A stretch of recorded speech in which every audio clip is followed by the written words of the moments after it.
Blizzard Entertainment, a gaming juggernaut, has released games such as World of Warcraft and the Diablo franchise. Two franchises that me and DY don't really care about all that much. However, there is one game that was released under Blizzard's name that we do have a fondness for. And that game won Game of the Year at the 2016 Game Awards. But how does Overwatch hold up 10 years later? Let's dive in and find out.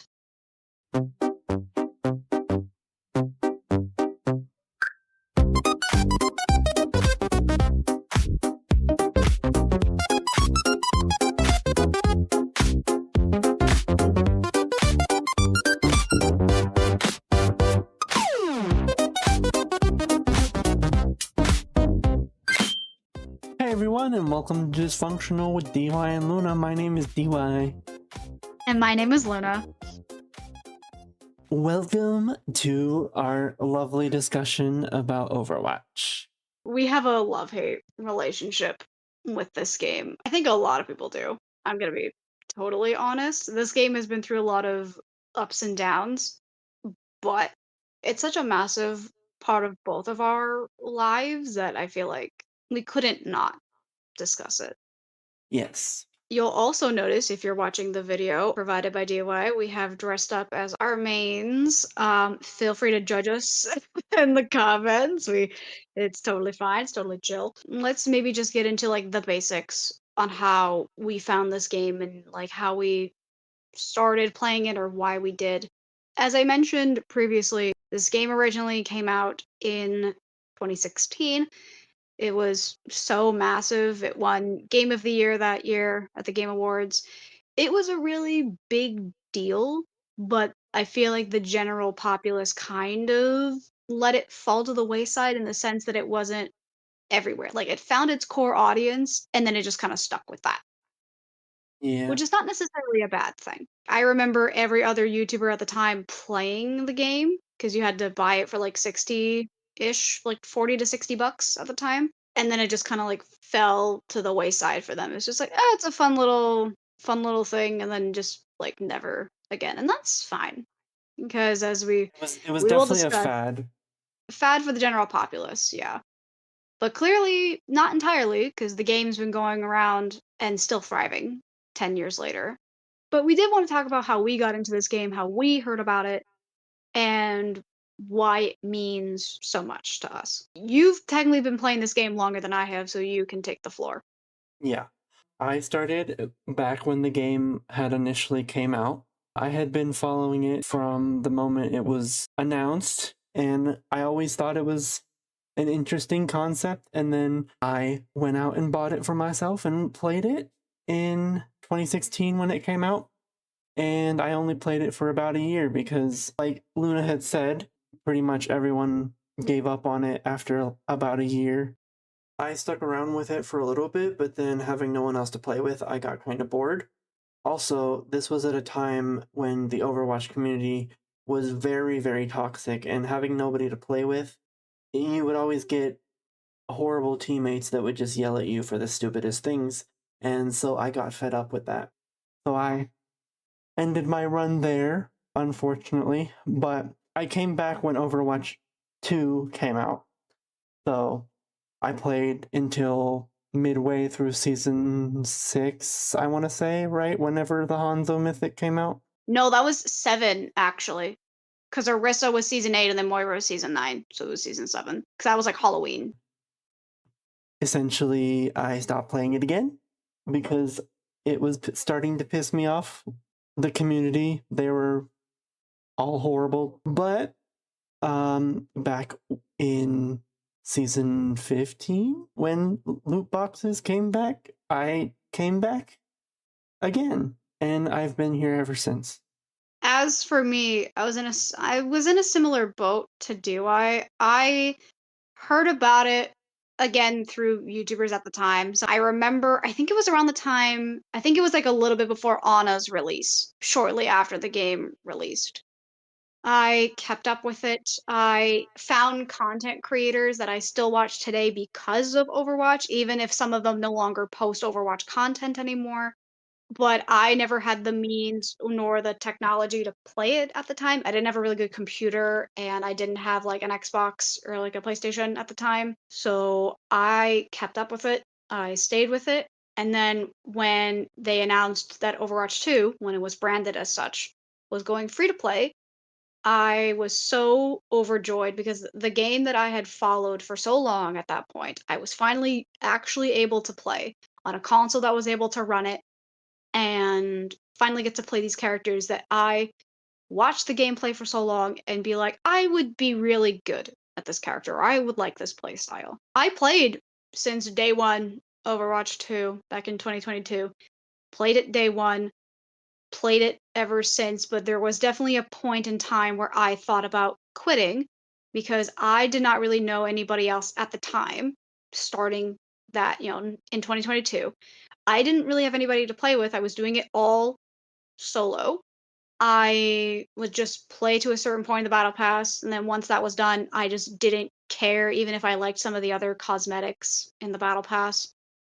It wasn't until I reunited with some online friends again and met new people, I was at least able to find people that enjoyed this game as much as I did, and it brought in new life. I mean, you can make the argument that me and DY met through Overwatch because both of our mutuals play Overwatch. And I remember they invited you for a group session. It just went from there, and I've been playing it ever since, no matter how frustrating it is to play it at times. Yeah, we're here, and it's been a very long journey. I don't really think we need to talk about like the super nitty gritty of this because most failings, if you want to call it that, the failings of Overwatch have been documented very, very plainly on the internet. It's a quick Google search to figure out why some of these things didn't work. I did want to go over a basic kind of timeline as well as just us seeing the evolution of this game and why, as much as we may hate it at times, we also love it. It's that toxic ex that keeps calling you even though you said you would never talk to them again, but they always bring good pizza. So Like, you kind of, and or they have a Netflix account. So, you kind of can't well, actually, that's really, not a thing anymore because Netflix is that's not even mean. a thing. That's right. That's not even a thing anymore either. But you get my point. The like that toxic ex is hella toxic, but they got good privileges. So like you feel bad, but you want to take advantage of those privileges. Yeah. Um, but yeah, like I said, I found content creators, some of which do and don't post Overwatch to this day because because of that game, because they played it. And one in particular, she led me to finding what Persona was and finding Persona 5, which, if you couldn't tell by the plushie on the top of my shelf, is one of, if not like, my favorite game of all time. So if it wasn't for Overwatch, I wouldn't have found that game. Thank goodness for Overwatch. This game has been through so much turmoil, both in the game and outside forces, that I don't even know like where to start. I guess we just start with like development, I guess, and kind of like how it got to this point. Yeah. As we talked about, Overwatch is made by Blizzard, and I had not heard of Blizzard prior to Overwatch. I vaguely heard of them from WoW, from World of Warcraft, but like that's about it. And I know next to nothing about WoW. So I had only vaguely heard about WoW. I didn't really know what Diablo was until like maybe Diablo 3, but especially Diablo 4. When I first saw Overwatch in 2016, I was like, wait, Blizzard? The guys who made WoW? What do they know about having a hero shooter? Which, yeah, Overwatch was my first ever hero shooter because we were not a Call of Duty family in my household. My brother mostly played Halo. That was like the main shooter. His main shooter was Halo. So that's Which, more of my valid. knowledge. Yeah. But this was during the Xbox 360 era in like late 2000s, early 2010s esque. Oh boy. So that was never the greatest in terms of connection. And also 9 times out of 10, he would just bring his friend, like his high school friends over and they would just play like duo matches together. But yeah, I never really saw a hero shooter to this scale, let alone knew what like the genre of it was. And I guess for a lot of quote unquote normies or people who don't really play a lot of them, Overwatch was like the first introduction to that genre, I guess. Because Overwatch was originally the TF2 killer, was the Team Fortress 2 killer.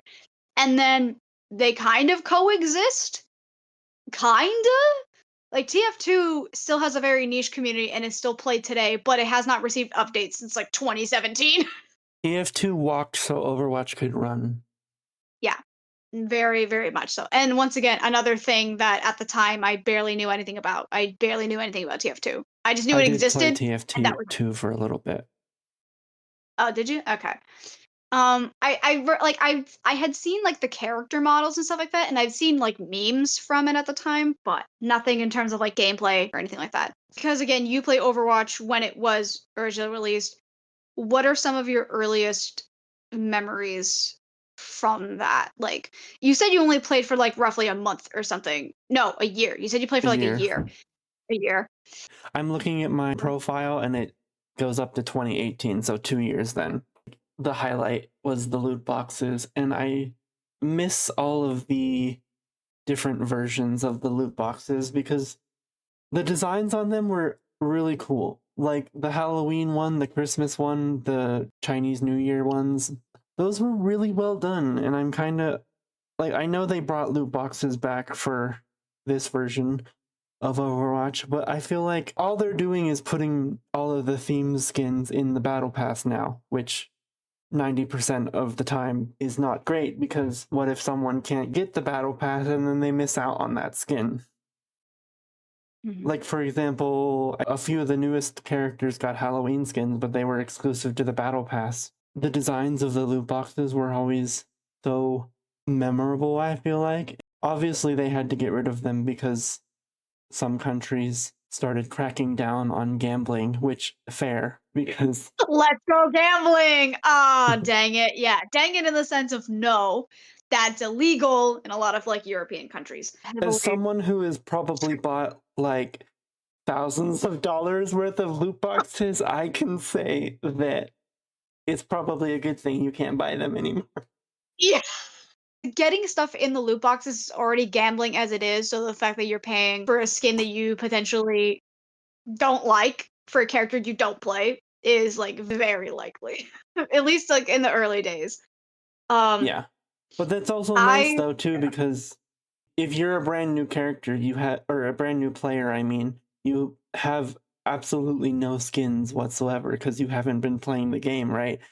And with the Mhm, loot boxes, at least you get some new skins that you can use and play around with. So that is mhm. a nice thing about the loot boxes being back.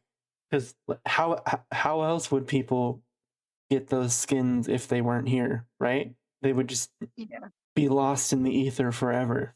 Were you there for the rebrand? Like, do you remember in 2019 when Jeff Kaplan, rest in peace, he's not dead, but he no longer works there at Blizzard. Don't worry, Jeff, we love you. We hope you're doing well. I lost my But dear husband Edgar. we're telling everyone I'm dead. Sometimes I can still hear his voice. Um, Yeah. but yeah, I Do was you like there. I was there for the premiere of the trailer with Echo's thing when they were fighting the robot in whatever city it was. I don't France? remember. I think it was France because I remember her having a French, the police or whatever having a French accent. So I think it was Yeah, Paris. maybe.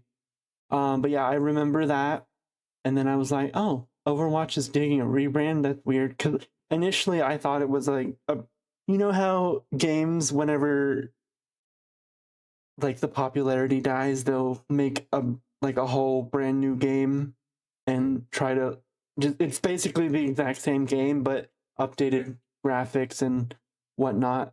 But Oh, it like a has remaster or it something. has a two on the on. That's Yeah. basically what I thought it was. But then I was like, oh wait, it's actually the game. Having played the game in the past, I was like, you know what? I might as well download it again and see what it's like. And I'm glad that I did because Mhm, I don't know. At least I got to experience some of the game again. mhm. I remember seeing the footage of at BlizzCon, Jeff Kaplan announcing what Overwatch 2 was. And I know this topic on the internet has been talked to death because Jeff and the original team had a vision for it, and then it was completely just gutted. It was gutted because executives higher up hampered with it, and it was just a shit show behind the scenes. And it's sad to see that a creative team that clearly knows what they're doing and they know what game they want to make, but they have so many restrictions despite how successful the game is.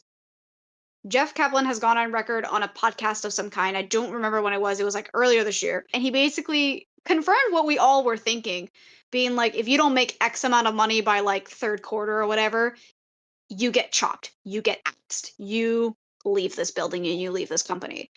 Yep. Which, if you look back on in hindsight, because this was during in the development for Overwatch 2, because they announced it in 2019 and then it came out in 2022.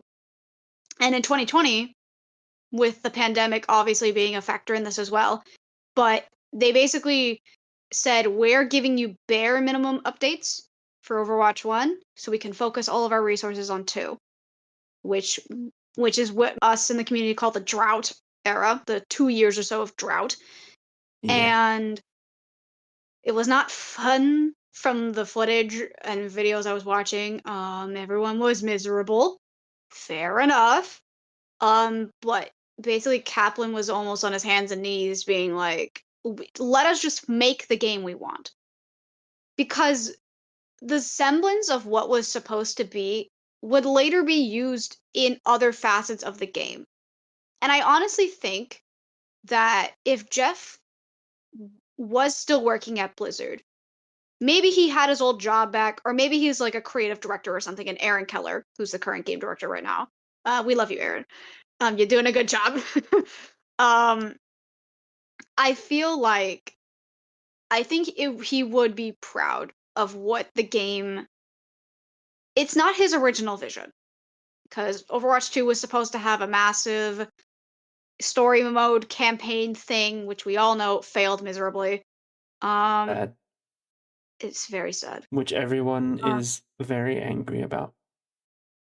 I mean, rightfully so. That it was painfully generic. I feel like Uh, it stemmed from Archives because Archives was so well done. All the like PvE that went into that, and then they were advertising this brand new version of some sort of PvE, and then it never came to fruition. So everyone was upset about it. yeah. But yeah, I honestly think that Kaplan, wherever he's at, I think he'd be appreciative and be proud of Aaron for what he's been doing with this because Aaron at the front of this like ship. Kaplan had a lifeboat because he basically said enough was enough, I quit. And I think he had every right to. He was in such a toxic work environment that I think he had every right to quit. But I think he also left Aaron and the rest of the team to fend for themselves in that toxic work environment at the time in like 2021 or whenever he quit. And Aaron has and still does honestly has the like gigantic task of trying to steer a sinking ship to land. And to some people, with the release of PvE and how that failed and how it was originally advertised, it still left a taste in people's mouths that to this day people are still not over. But I think Mm. with recent years and recent updates, it brought faith back into the project. Like I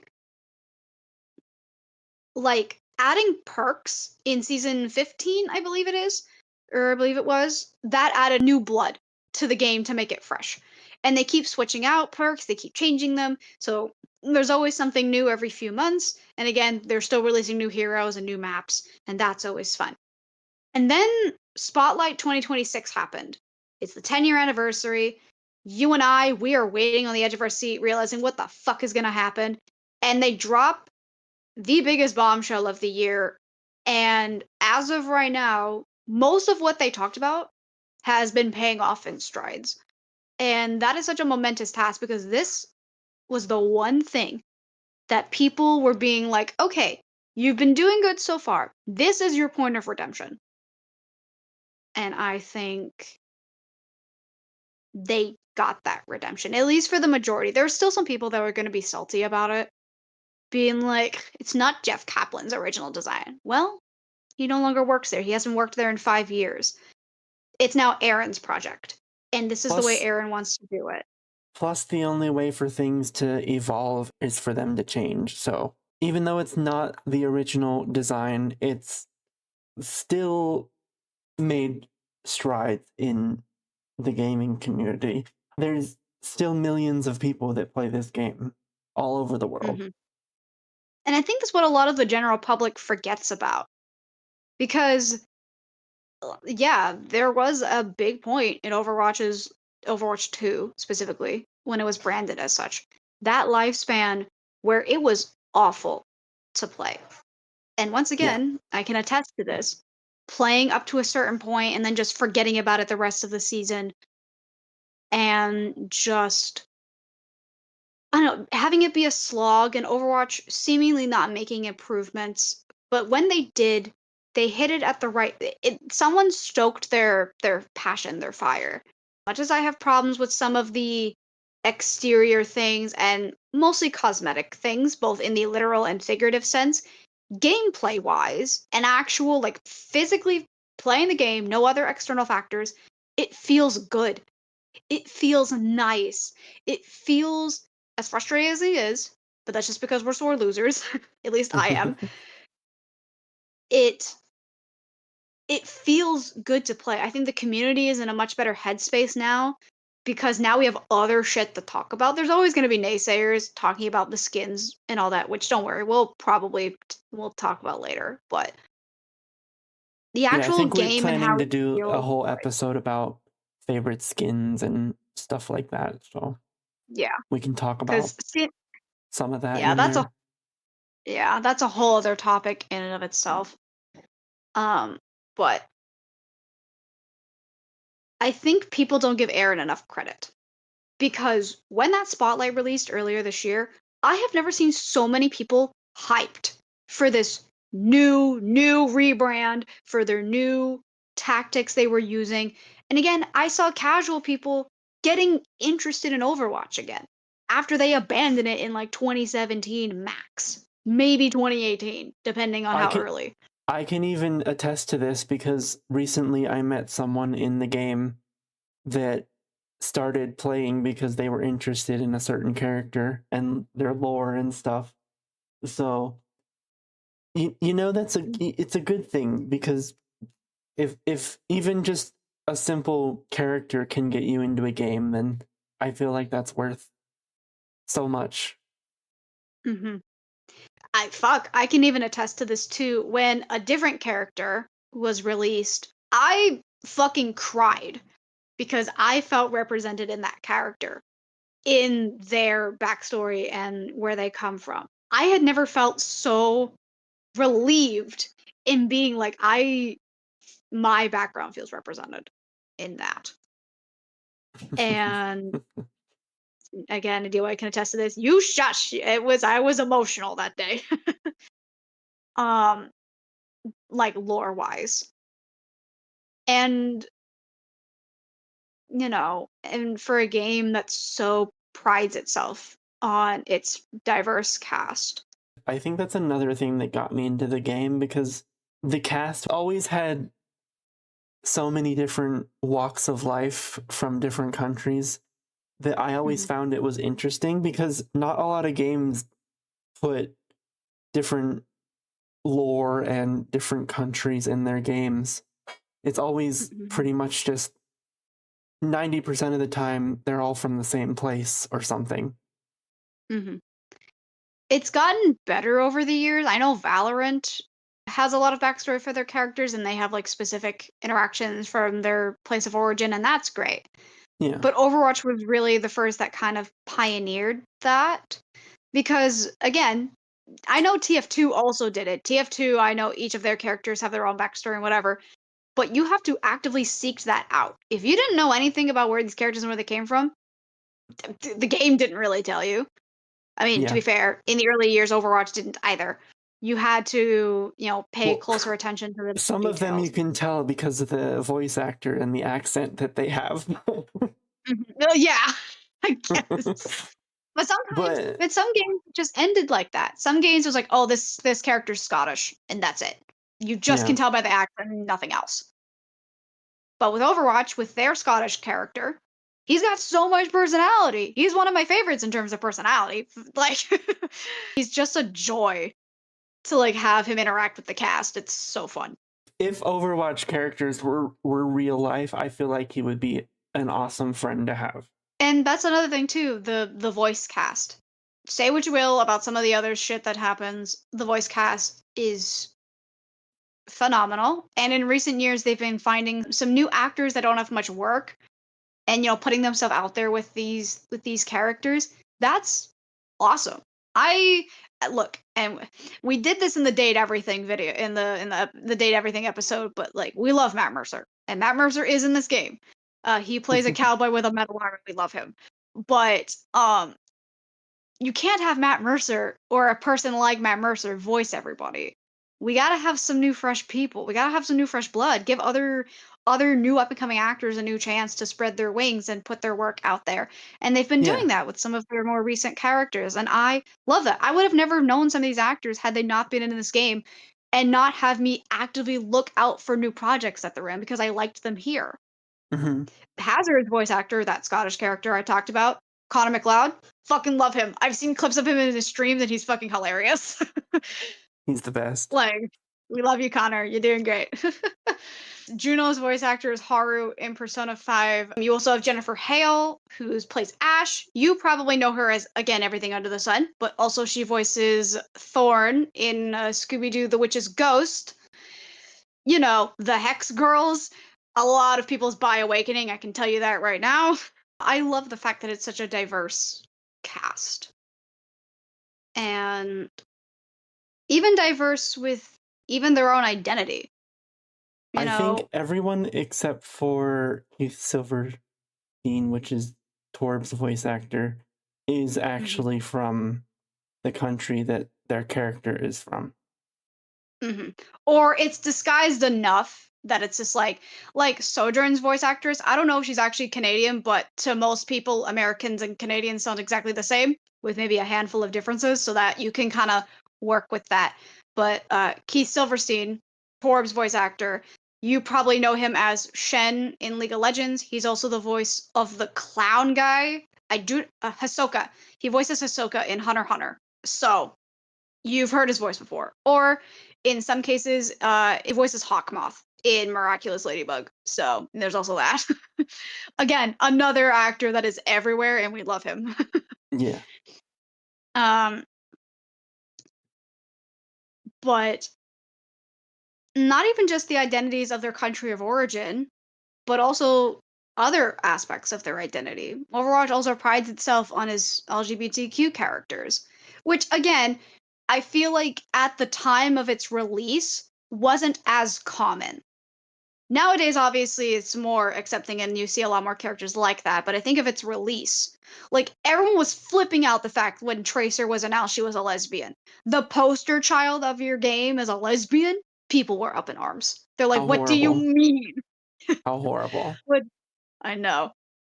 Um, and since then, they've released other LGBTQ characters, and I hope they continue to release characters like that because, like you said, if someone can relate to a character because of either the where they come from or how they identify,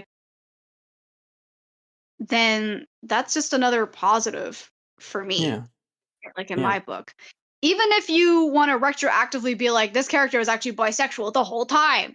Um, I don't know. I'm not A at a lot place of to the say a that. lot of these characters just feel very flirty with each other, and I Mhm. feel like if it came out, I wouldn't be surprised if they were, but also if they don't officially ever say anything about it, then that's fine because you can be fun and flirty without being.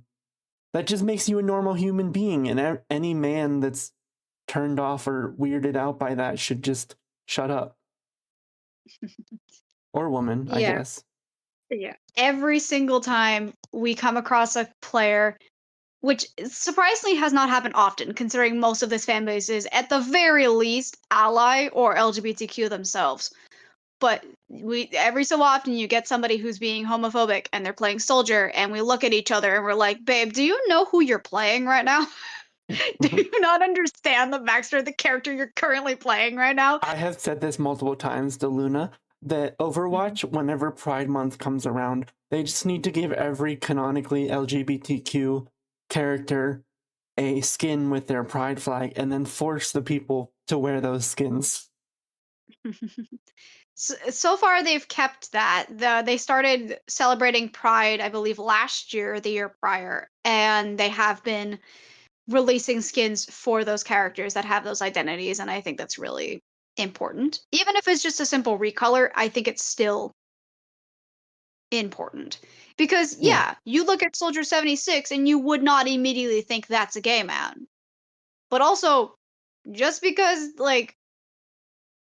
looks don't mean everything. Like you look at Lifeweaver, right? You look at Lifeweaver and you look at that man and you're like, yeah, he's just an old man who's repressed his feelings. yeah. You don't have to be gay to have those traits. Let me fucking tell you that. like What a I just I concept that a normal human being can also be LGBTQ. I think that what makes it so interesting too, because I guarantee you, because I've tried and semi succeeded in getting some of my normie friends who don't play games like Overwatch get into it. And when I was introducing the roster to them, I would point out that's a bisexual, that's a lesbian, and they themselves, who are also LGBTQ in whatever way, they're just like, oh, that's really cool. I like that. Like it's just it's an extra added layer, and I think that's really important for a lot of people to really connect with these characters regardless of how they identify.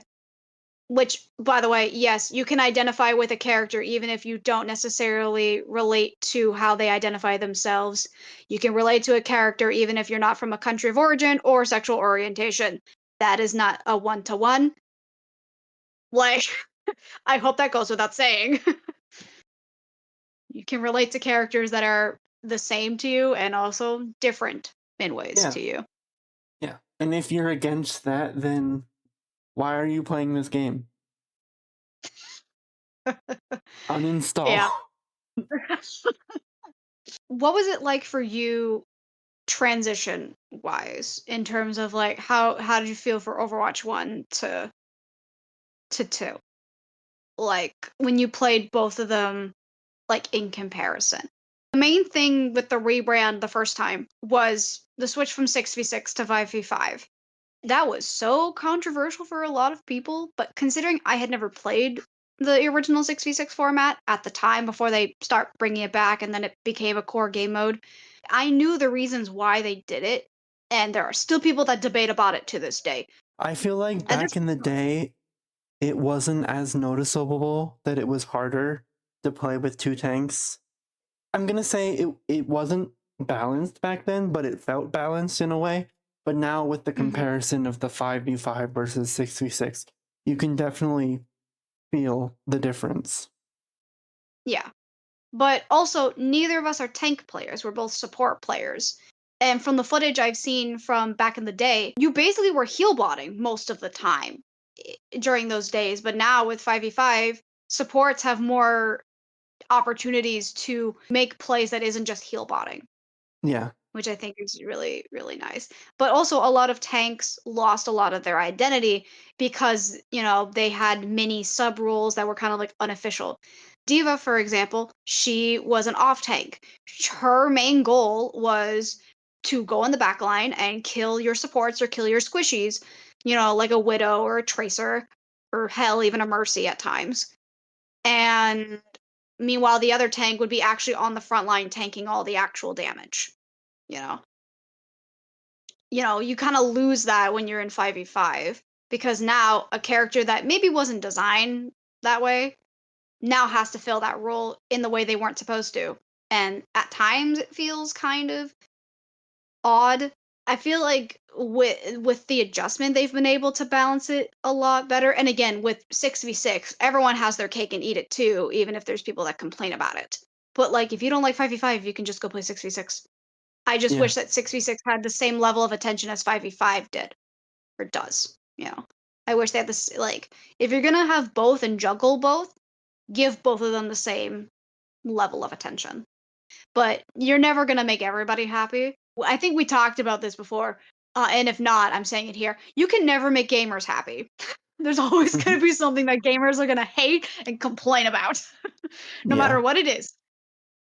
So you kind of can't win.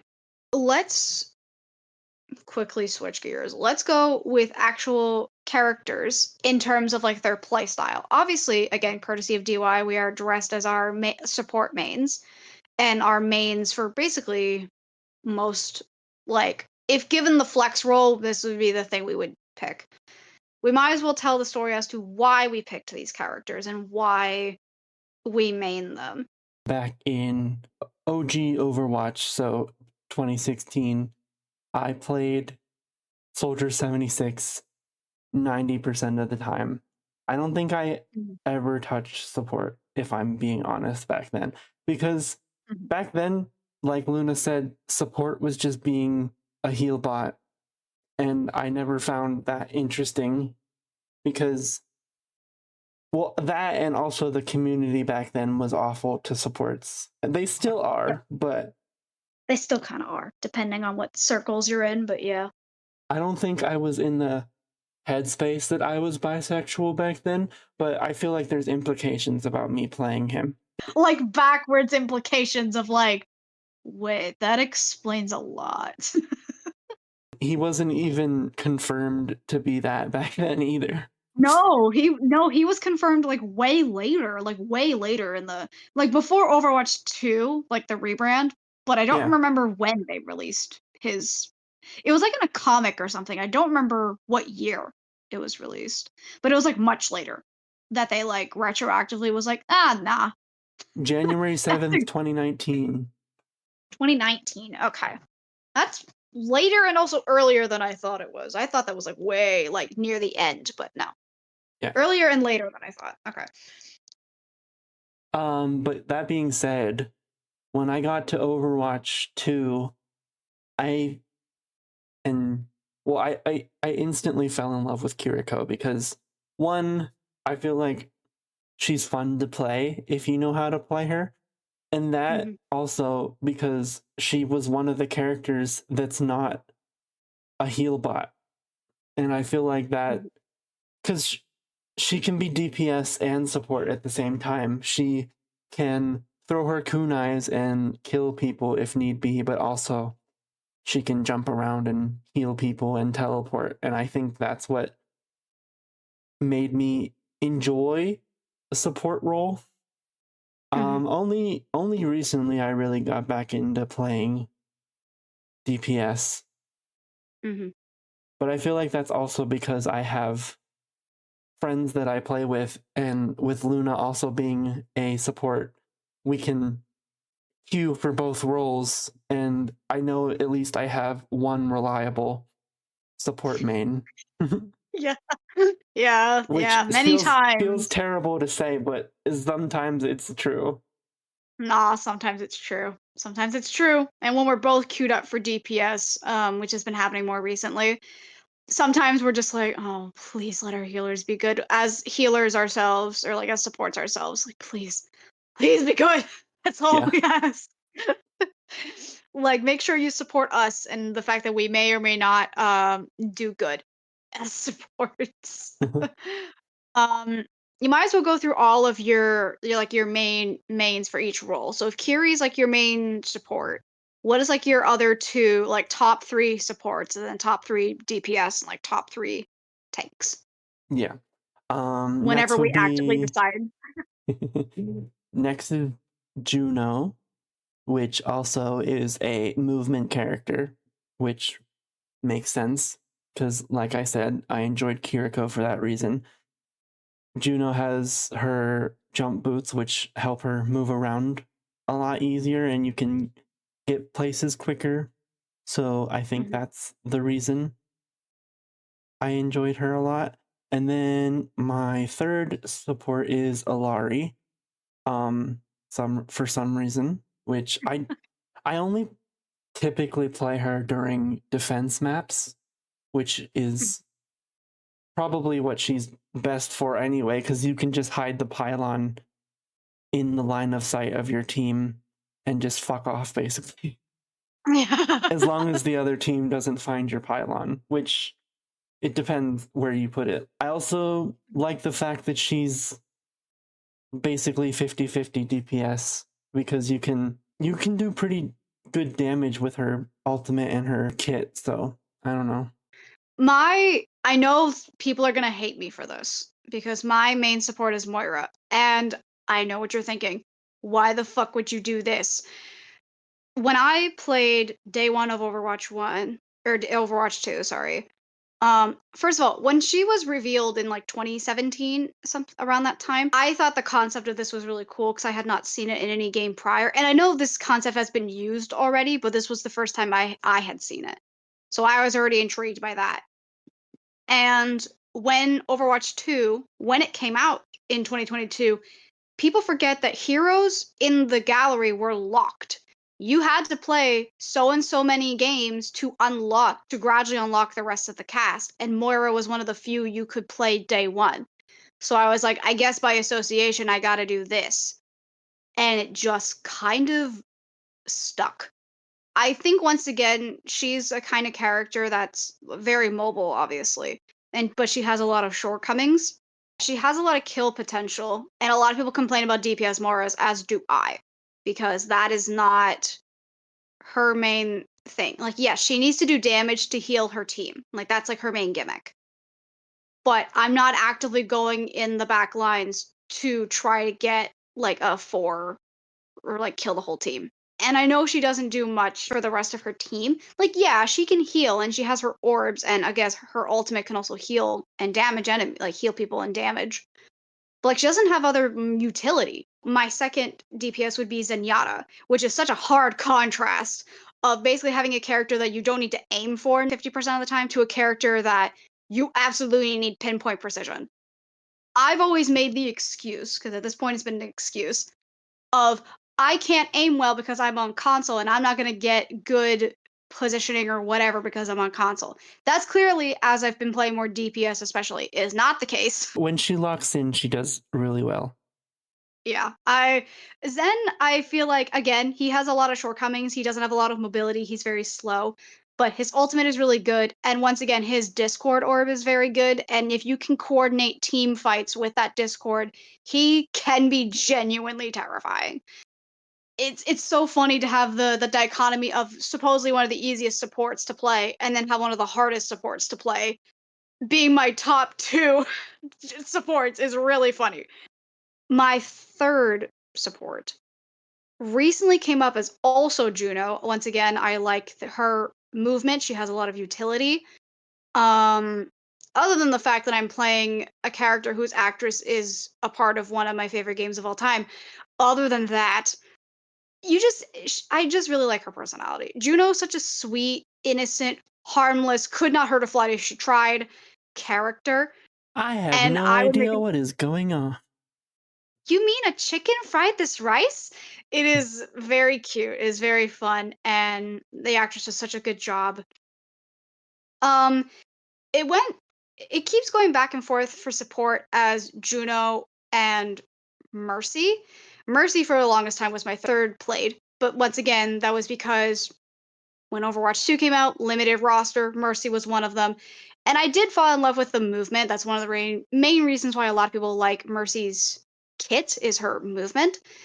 I I will say this, I'm not a pro when it comes to your go-to like Mercy mains. It's much harder to do some of these tricks on console than it is on PC, The but fun she's thing still is that fun to play. whenever me and Luna are playing Mercy and we get Mhm. one of those risky reses, we're always just laughing at the people. And it's always Yeah. just really fun. It is very funny whenever I can res my tank in the middle of a team fight and nobody on the enemy team realizes and or forgets that or does I'm anything about actively it. doing that. Doesn't even think about it. Multiple But times yeah, I've done a res on a tank in front of somebody, and the enemy tank is just standing there, just staring at me. And I've joked about it in the text chat a few times. Been like, you just like staring at shiny things, don't you? Juno and Mercy have gone back and forth, but it seems that Juno so far has been the third. I think between the both of us, we cover basically the whole support role.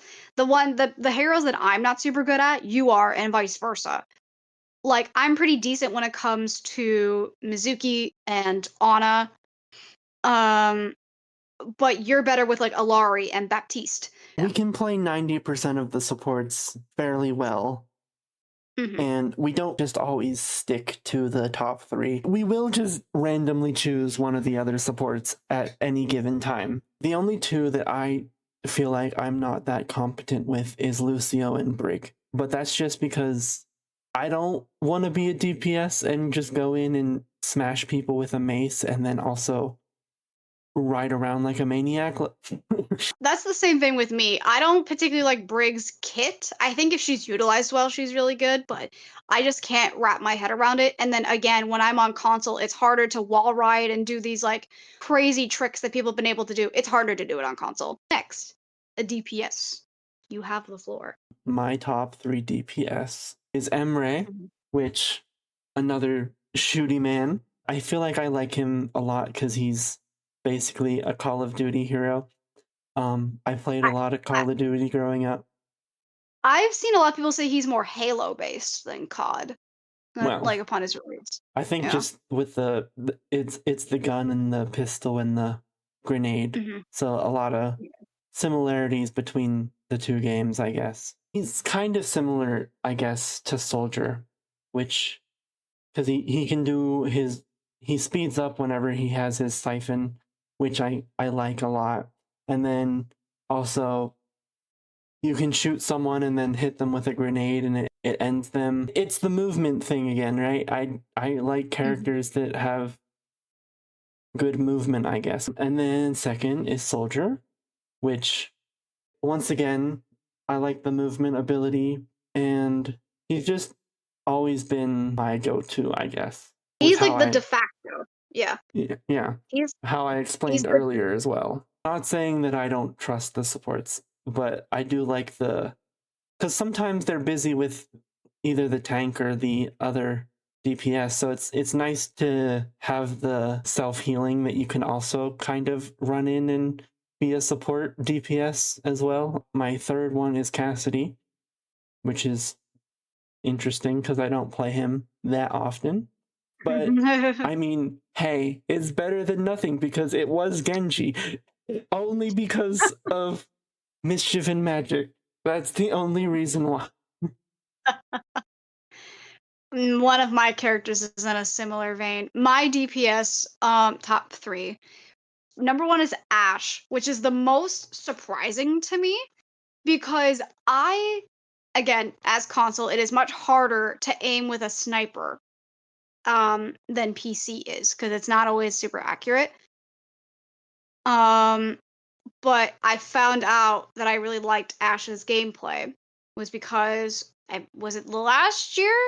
Last year, I want to say Yeah. 2025. They had their annual April Fool's Day event, and they always release an April Fool's game mode in the arcade that basically turns these characters' powers, has a fun little twist to them.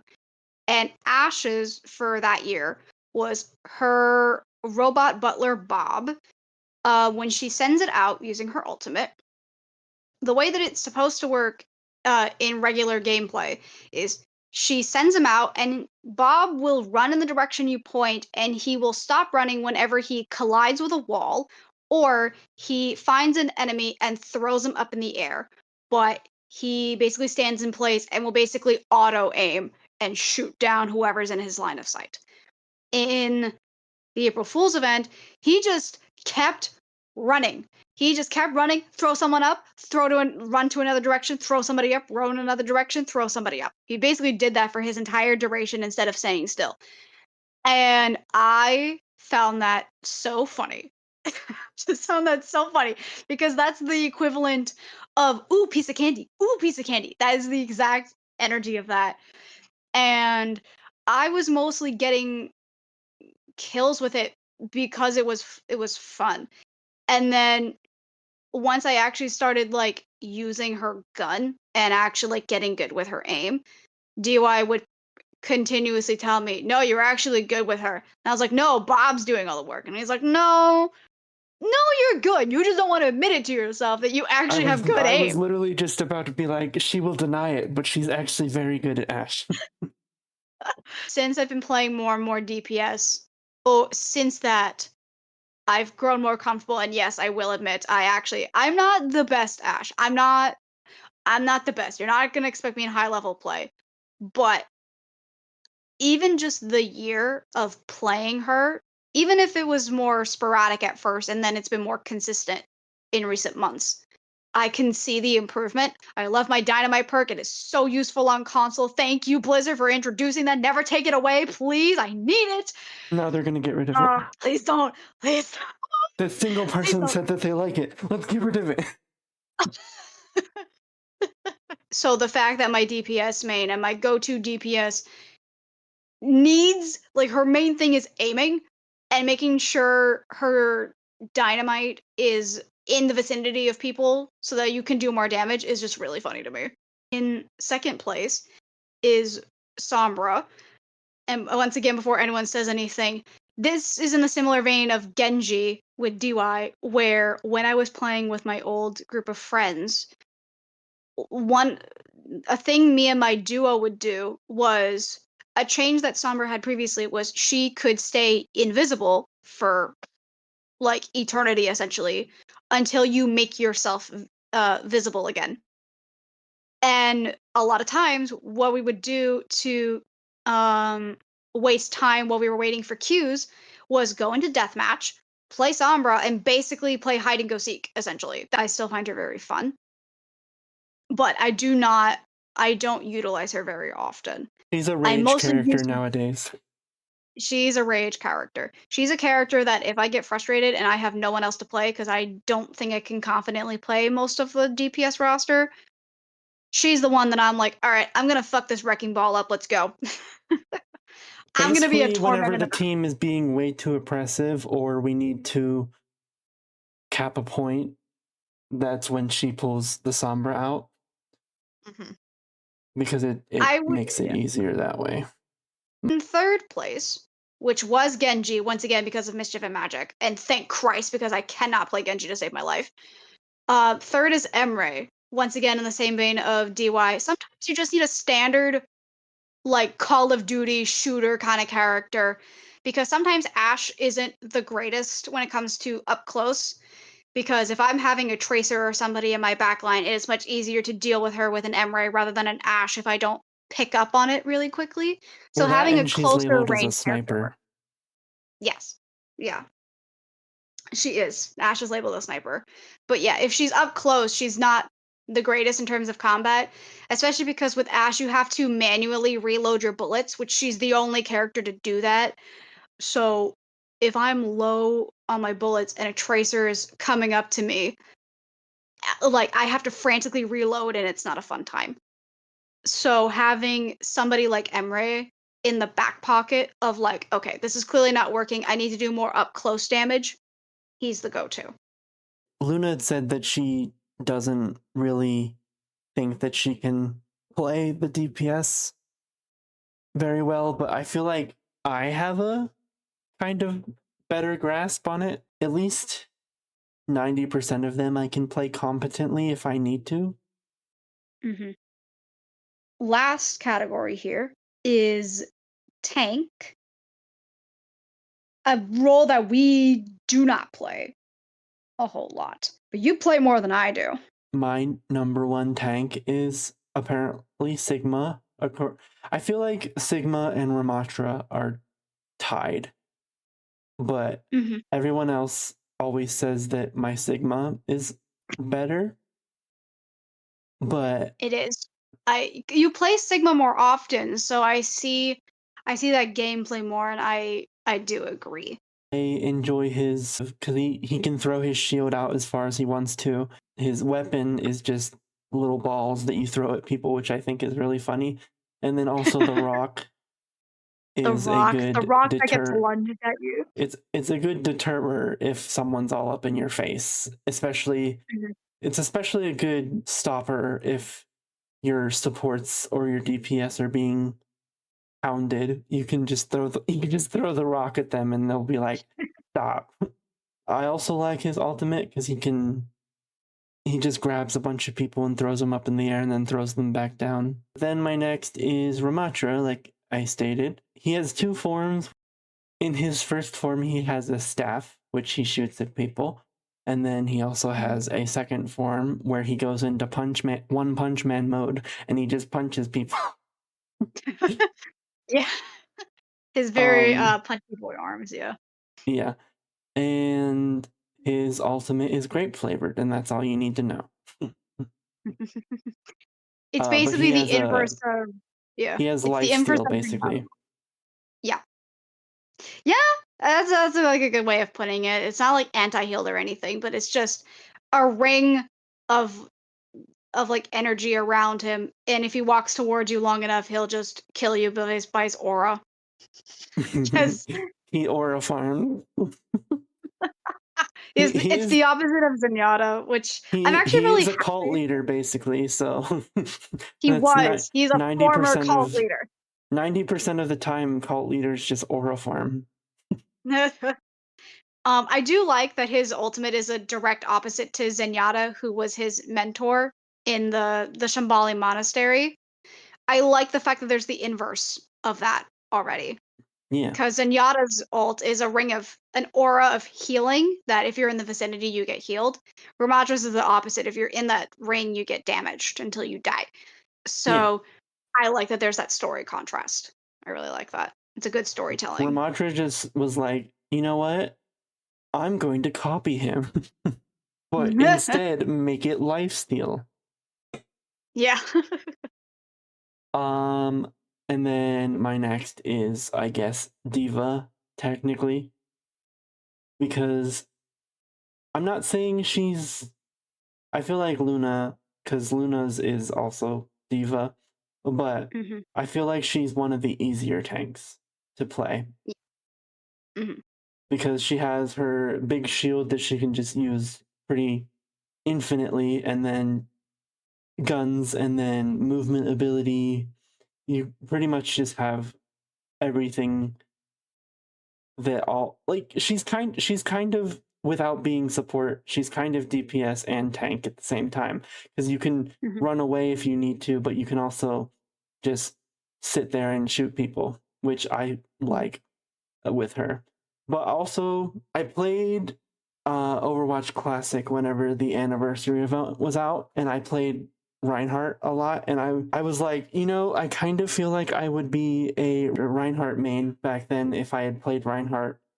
And I've started playing him more recently, and I feel like when I do play him, I feel like Reinhardt would be a top contender for my tank games. My top tank is Diva, and again, I understand why she is considered the easiest.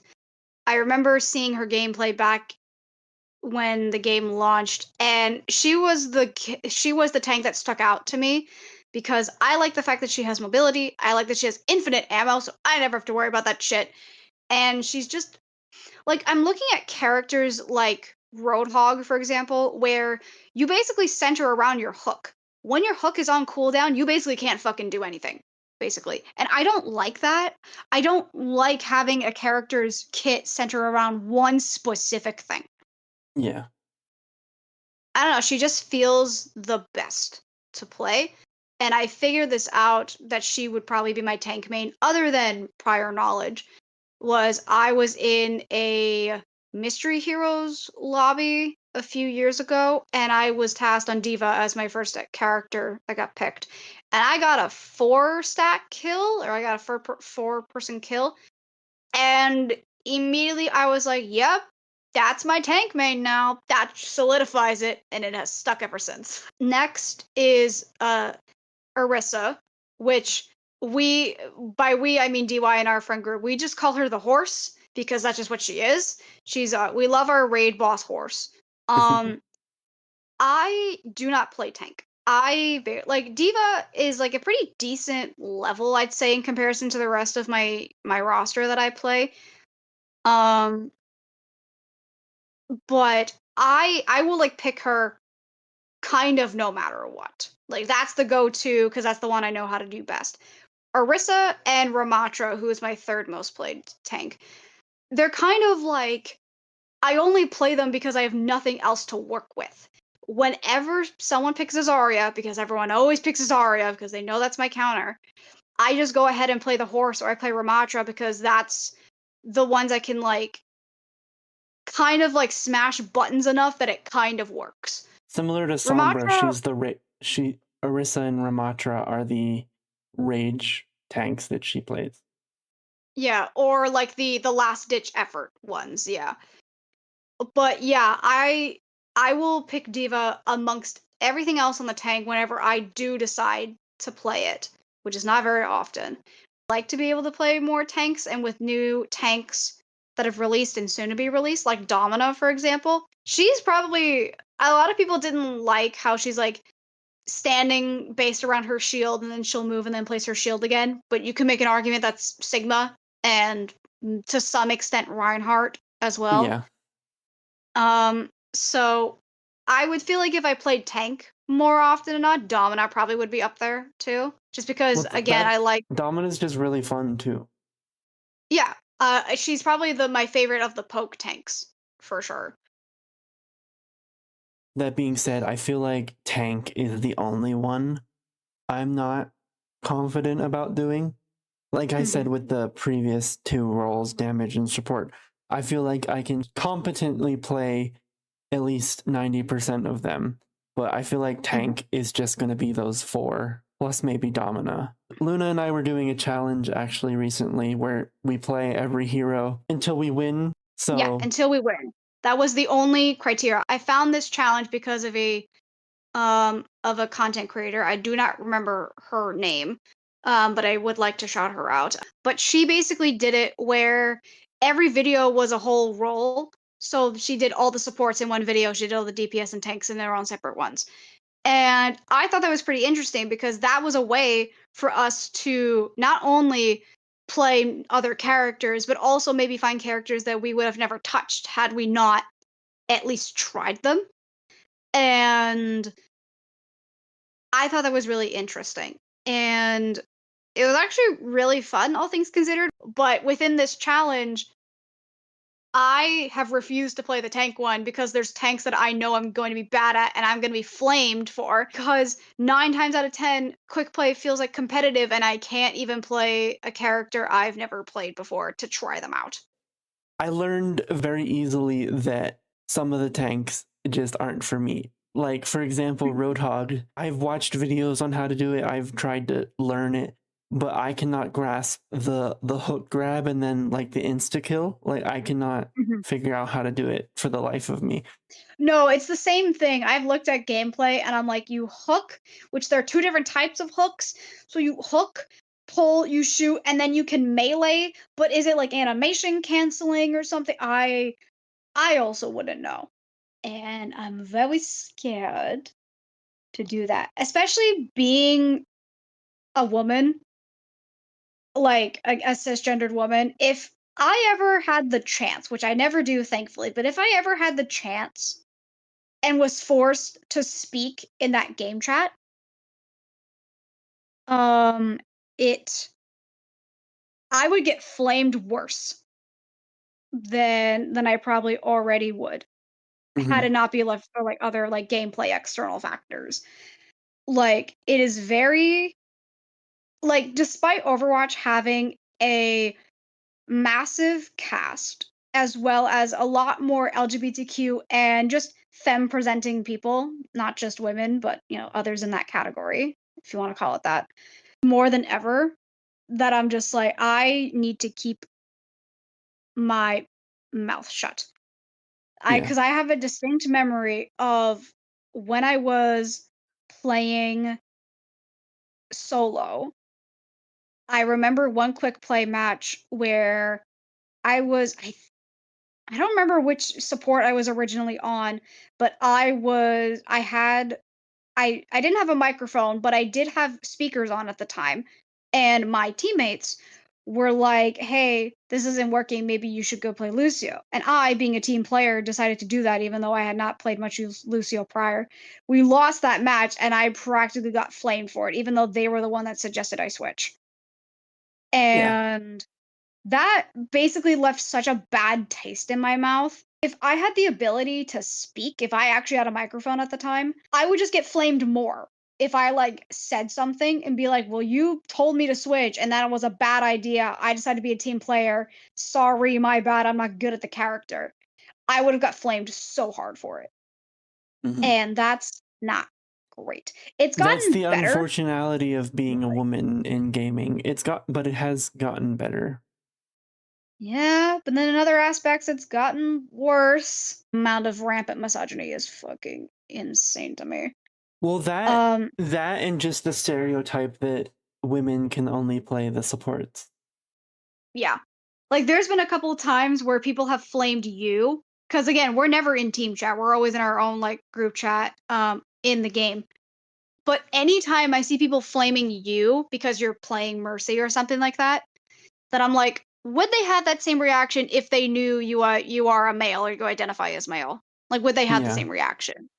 Or would they have a different reaction if I was playing Mercy, clearly having a more feminine like username and like and having some stereotypical like, oh, of course you play that character. Of course you have this skin and whatever.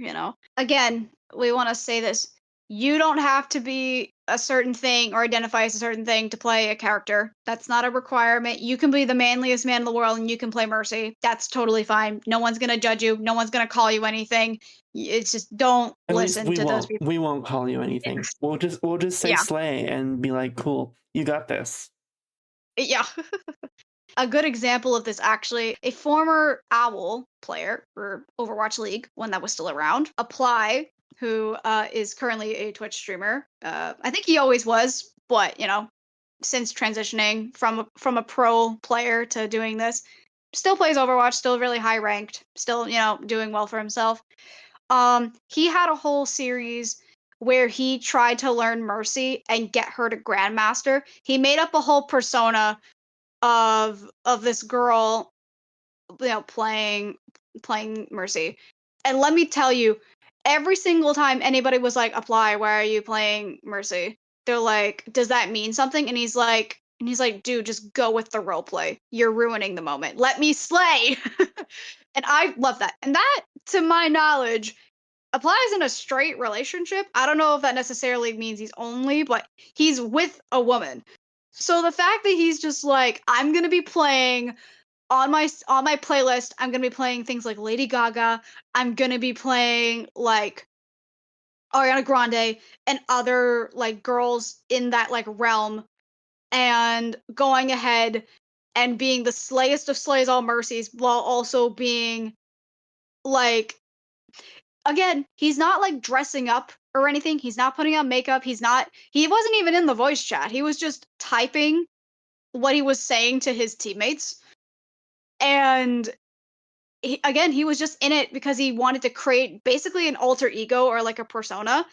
And anytime that anybody was like, "Dude, why are you doing that?" Or like, "Isn't that like, does that mean something?" And he's like, "No, it's just for funsies. Shut the fuck up." And I love that. He genuinely wanted to learn uh Mercy because again, he's a DPS player. Like that's what his main thing is. So for him to be like, I can see why I'm going to do this challenge and I'm going to slay at it. And you know what? Everybody played into it and everybody loved it, and every single time people are like, when is she coming back? When is Blossom coming back? Like It The like moral of people the want to. story is to have whimsy in your life. Yeah, that's basically it. He was basically riding on whimsy. Anytime people would talk shit about it, he was just like, "You have no whimsy in your life. Like, let me jam to my Lady Gaga, and you can shut the fuck up." And I love that. There's a whole series of him documenting it on his YouTube channel if you want to go check it out. Again, this is Overwatch. This is a game where fucking robots can talk and have their own emotions. This is a game where a gorilla and a hamster came from the moon. Have some whimsy in your life. But I think that roughly about wraps it up, at least this first Overwatch episode. We have so much to talk about this game. We figure we might as well do just a generalization and kind of, I guess, set the scene because we have so much more to talk about. Yes. And And I, with it being an ongoing game as well, we'll have even more to talk about.